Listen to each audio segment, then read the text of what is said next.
Hello, everyone. Welcome to Freelancer Masterclass. We are live today. In fact, let me see if I could plug in my microphone. I don't want to mess with that. Listen, today's topic is on, Upwork's latest changes. They're going through a lot of changes. They're a public company now, right? So they're accountable to more than just their clients and their freelancers. They're accountable to their shareholders, and they've been going under a lot of changes. I am so sick and tired of people complaining about these changes. I think they're great. Look, I'm not being paid by Upwork to say this, but let's talk through the changes, okay? First of all, if you go to YouTube and you type in Upwork's changes, are they worth it, or something to that effect, you'll get a lot of people complaining about it. I mean, look, there's some changes as a freelancer you have to be aware of. First of all, Upwork connects. They now cost money where they used to be free. They're 15 cents, people. Okay, 15 cents for a connect, and at most you're probably, I think it's like 6 connects or maybe 8, but a 6 is what I've been paying. That's 90 cents to submit a proposal for a job. Why is this better than what we had before? Well, before what we had was, here's probably another person complaining about Upwork. I got to turn this off. Before, what we had were just and I'm a client and I hire a lot of freelancers. When I put out a job post, all of a sudden I'm being bombarded by 50 or even more proposals, 90% of which don't even read the job description. They just copy and paste the same proposal letter. They always do, so I archive them.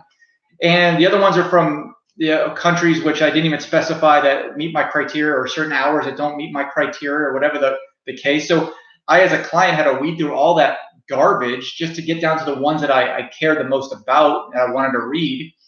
So having the connects is actually a good thing for a freelancer under one condition. I'll get to that in a second. It's a good thing for a freelancer because now you're dealing with less competition, and you're actually, now that there's money involved, you actually have to read the job description. Okay, so you have less competition, and you're going to be submitting more of a proposal that actually matters. Okay, now the condition I was referring to are people that are worried about what is it, 15 cents a connect times 6 connects. That's, carry the one, 90 cents. It takes 90 cents to submit a job. People that care about 90 cents to submit a job.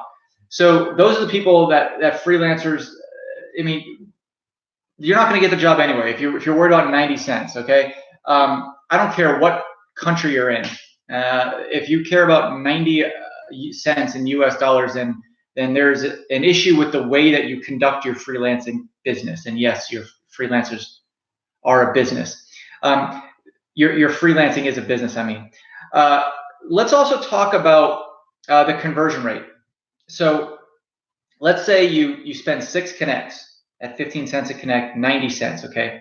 Let's say you get 10 people on the phone, okay, based on spending, what is it, 90 cents, that's $9 to get 10 people on the phone if you submit proposals and you get people to call you. That is assuming that everybody that you submit a connect to or a proposal to will call you, okay? But let's say your conversion rate is 1 out of every 3. So you're spending 90 cents times 3, that's $2.70 to get a phone call, okay? I do that all day, every day. I don't care what you're charging per hour. That's a lead for a couple dollars, all right? The other thing is the 20% fee. So it went up. It used to be, I believe, 10%. Now it's 20%, but really that all goes into the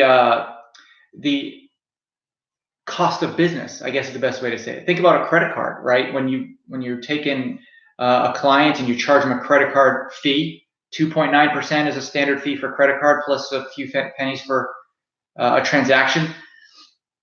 That's the cost of doing business. You build that into your fee. So when Upwork asks you, what do you want to charge per hour? And let's say you charge, for the sake of round numbers, $100 per hour, where they're going to take 20%. That means you're now getting $80 an hour. All right. So now that you know they're taking 20%, you just increase that if you want, or you just eat that fee as a cost of doing business, and just for the benefit of having a platform like Upwork. The problem with freelancers, and to some extent the clients, the ones that I don't work with, but clients, they don't understand what goes into Upwork.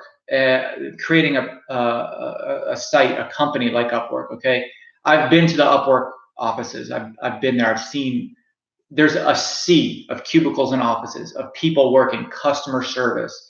I've been out to dinner with the staff. I mean, I'm not an advocate any more for them than I am against them. I mean, I guess I am for them because they bring me a lot of business, but I'm not just saying this. They didn't pay me to say this in any way, but I've been out to dinner with their staff because I'm representing them and a couple other freelancers in some new branding that they're doing. I'm on their homepage. But realistically, these guys work their butts off to create a platform that not only facilitates the connection, but finds clients for you guys. I mean, these guys are out there finding clients. Have you ever typed in a job in Upwork, like a position? And I mean, there's Upwork sponsored ads everywhere. I mean, they're paying for clients to join the platform so you can submit proposals. I mean, that stuff costs money. Setting up those ad campaigns, paying cost per click, the customer service, which is very underrated. I mean, if you ever click the question mark icon, and you can get connected with someone in just a few minutes, and they follow up with you to make sure you're. I mean, these guys are doing a lot of work.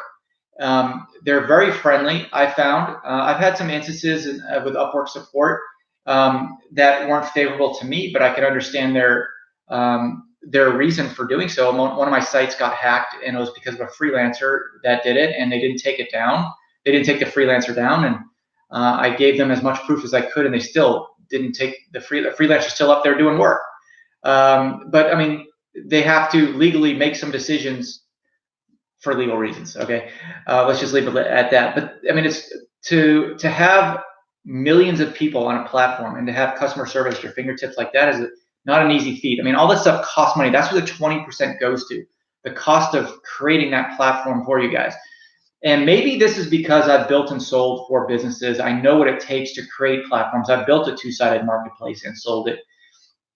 And there's a lot of back-end operations. There's a lot of, I mean, all that escrow, all those customer service, all the sales, all that technology, all that security that comes into place. That's where your 20% is going to. So when I hear people complaining is, oh, I got 15 cents I have to pay to connect, get out of town, fine. Complain about it, okay? And you know what? That'll leave more jobs for me. All right, so sorry about this rant. And, I know people like to talk negatively and complain negatively, but I'm actually doing something positive here. I'm telling you to stop worrying about it, stop complaining. All that negative energy could be used to growing your business, because Upwork is the largest platform for getting freelancers then in the world, I think. And not only that, for clients to be able to connect with freelancers, and the talent pool is insane. It's just the reach they have is unbelievable. I don't want to hear about a 15% or 15-cent problem to connect to apply for a job. Get out of town. That's nothing. All right, doesn't even register on my, and shouldn't register on your radar for being a cost of doing business. Okay, so I hope this was helpful to you and helped kind of rationalize all these changes you might be seeing about Upwork. Good luck.